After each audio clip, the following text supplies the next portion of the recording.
Yo, what's going on, everyone? It's your boy DLloyd. So, a lot of people have been getting paid this off season, and I'm not hating on anybody at all getting their money. But one thing I can do, right, is I can judge how this money is being spent. So, what I went ahead and did was looked at a ton of contracts throughout the NBA, and I compiled a list right here on this notebook of the 10 worst contracts currently in the NBA. Now, all these players, I'm not saying that they suck. I'm not saying that these players are bad. I'll have my reasons as to why they made this list. So I'm not talking about skill level, but how the money is being spent and the production you're going to get back. That is how I came up with the list that we currently have. So I'm going to try to make this video as quick as possible. So we're going to go ahead and get straight into the countdown. So starting at number 10, we have Hassan Whiteside. Now, Hassan Whiteside had a great story coming up, right? The first player in NBA history to go from making the league minimum to signing a max deal the very next season. Now, he signed a 4-year, $98 million contract with the Miami Heat. He's getting paid $27 million annually. He is now, of course, with the Portland Trail Blazers as he got traded about a week ago.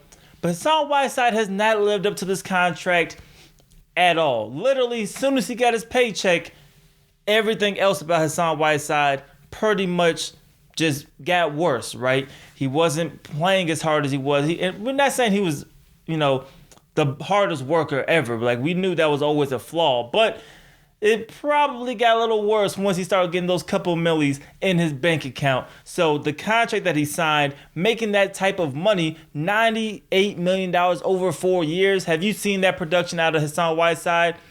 You probably haven't. And that's why he made this list. Terrible contract. But fortunately, 1 year left on the deal. Miami, of course, was able to trade him. They got out of that contract. Now he's Portland's problem for just 1 year. And then, of course, he's not going to sign anywhere near $27 million a year after this upcoming season. At number 9, we have Otto Porter Jr. with the Chicago Bulls. Of course, he signed his contract with the Washington Wizards, 4 years, $106 million. Now, he has 2 years left on his deal. Otto Porter Jr., I think, is a decent player. I will put him in as probably a above average role player, right? He could do a lot of things for you, but $106 million for Otto Porter, I don't think that's a good deal at all. Making $27 million also annually.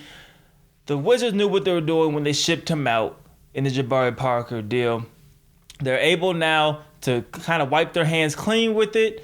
Chicago Bulls, they just need somebody who has some type of veteran presence, right? So they're going to keep paying Otto Porter. He may be a guy who could be moved from maybe in a year or two. Like I said, he has 2 years left on his deal. But I think 4 years, $106 million for Otto Porter was also a pretty bad deal. Now at number 8, he also has 1 year left on his deal, but it was a bad deal, and I think everybody realized it from the jump, and that was Chandler Parsons. Now, Chandler Parsons signed a 4-year, $94 million contract. Chandler Parsons has an average 5 points a game in, I believe, about 2 seasons. So you're paying somebody who can't get anything $25 million. Now, the Memphis Grizzlies made a huge mistake by giving him that contract. He was coming off a decent year with the Dallas Mavericks. Fortunately for them, they couldn't work out a buyout agreement, but they were still able to move out of that contract as they shipped him to the Atlanta Hawks, who will probably still try to buy him out. I don't see him playing the entire season with Atlanta. But worst case scenario, only 1 year left on his deal. So regardless, Atlanta will be out of his contract at the end of the year. But this Chandler Parsons deal also wasn't very good. Now at number 7, I like him as a player and I hope he could bounce back from injury. But we have to go off of what we've seen since he signed this deal. And unfortunately, it is Gordon Hayward. Yes, Gordon Hayward signed a 4-year, $127 million deal, $32 million annually. He still has 2 years left on that 4-year deal, but the first 2 years with the Boston Celtics just haven't been that good. $64 million worth. Have you gotten that much production out of Gordon Hayward? No, the first year you could excuse it because of the freak injury, right? A terrible injury. Year 2, he just didn't look right after the injury. Maybe he's still bouncing back. Maybe he can fully recover. But you still spent $64 million so far on Gordon Hayward. And he hasn't given you that type of production And it looks like he could have also disrupted some of the chemistry that the Boston Celtics had because they seen the favoritism. They seen how much they were trying to force feed Gordon Hayward. But you also can't blame the Celtics. You're paying this man $32 million a year. I'll be trying to force feed him as well because you're not trying to just waste this money. You're trying to make sure you get the best out of the money.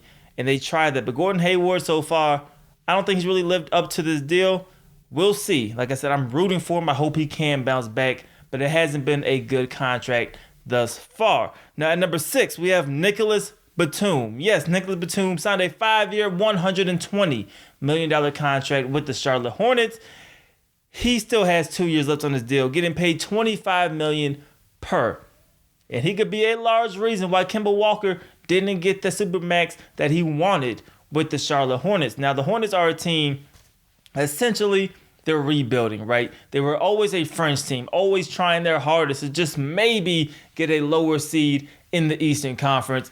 Clearly hasn't worked. Batum has never really been that type of player. Once again, he's one of those guys who's a starter. I think he could start for a lot of teams, but he shouldn't have really made that type of money. I think he finessed the Charlotte Hornets. I never agreed with the deal, but he definitely made his money. Now, at number 5, I love him as a player as well, but there's a lot of factors as to why he's number 5, and that is Russell Westbrook. Yes, Russell Westbrook signed a 5-year, $206 million deal. 4 years left, $38 million this year, and we all know, and the last year of his deal, he's going to be making $48 million. Russell Westbrook. Now, for the OKC Thunder, we know they're trying to trade him. We know Westbrook is open to being traded. Maybe it's the Miami Heat. We'll see who ends up landing Russell Westbrook. But at that salary, right, a lot of teams aren't going to be lined up to trade for him. I think the interest is going to be somewhat lukewarm when it comes to getting a Russell Westbrook and a guy on top of that who's aging, of course. He's on the back half of his career, right? His game is predicated on his athleticism. He's not a great shooter. He's not a great passer. He's a decent ball handler. But we all know one of the first parts of your game that leaves you is your athleticism. And I think that's the same thing that we're going to see with Russell Westbrook, right? You see the injuries are starting to pile up on Westbrook. You see, he's not as explosive as he once was.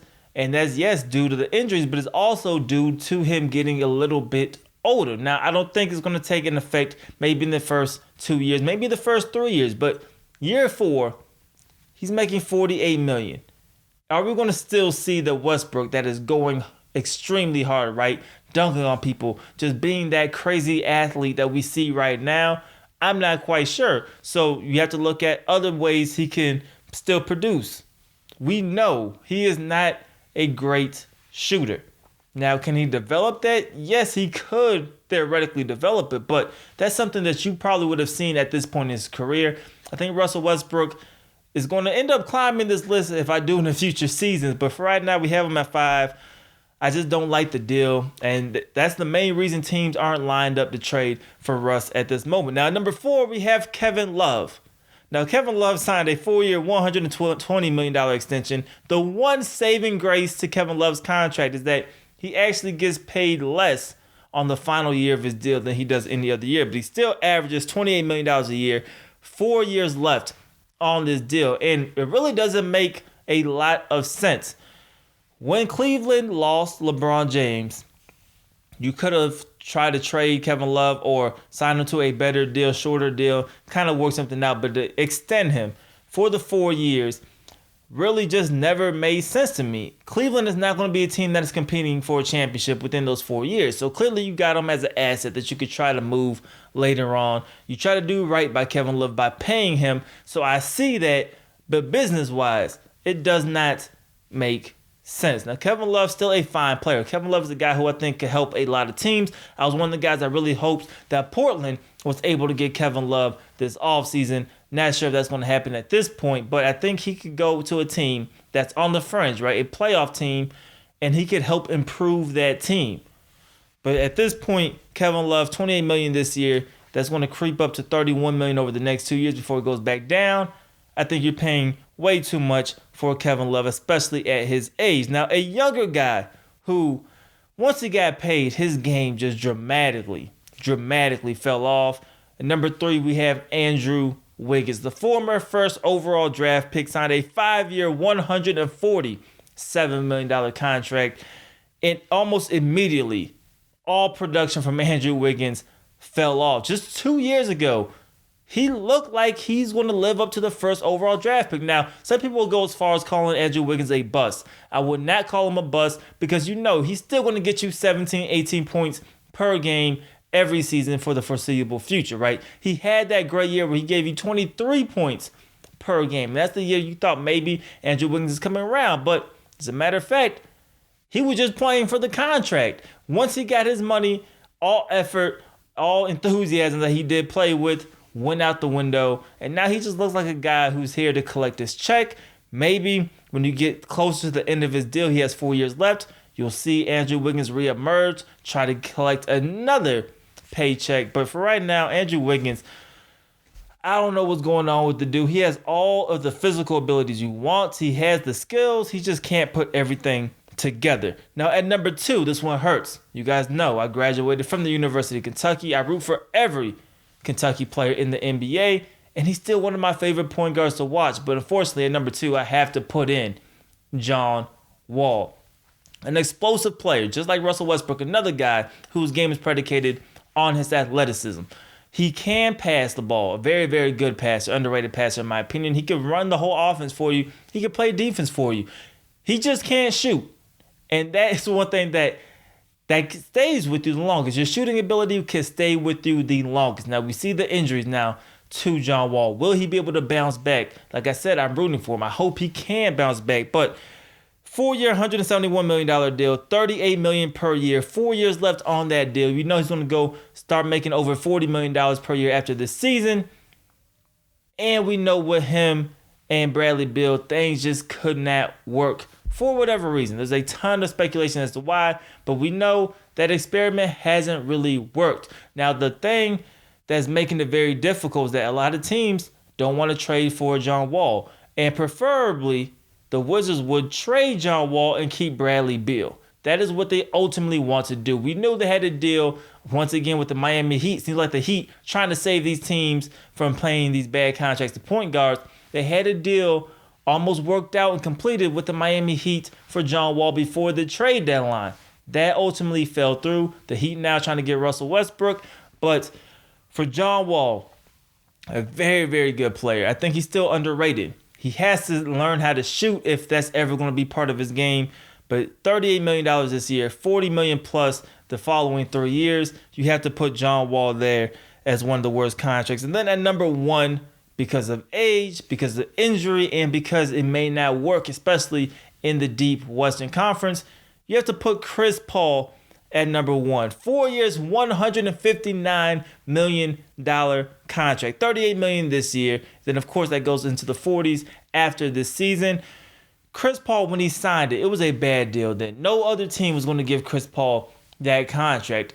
But for the Houston Rockets, they were essentially forced to pay him that amount of money. They just came off a season where they were a game away, right, from making it to the NBA Finals. Maybe could have been NBA champions. The injury to Chris Paul, people started saying, if Chris Paul didn't get hurt, we would be NBA champions. So the Houston Rockets really had no choice but to run it back, right? Bring back the core that just almost got you to the finals before.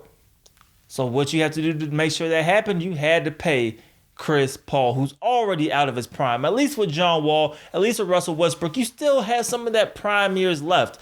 Chris Paul clearly was out of his prime before the deal took place. He was injury prone also before the deal took place. So that's why you have to elevate him to number 1. And now, him and James Harden are acting like everything is fine. Everything is blown out of proportion.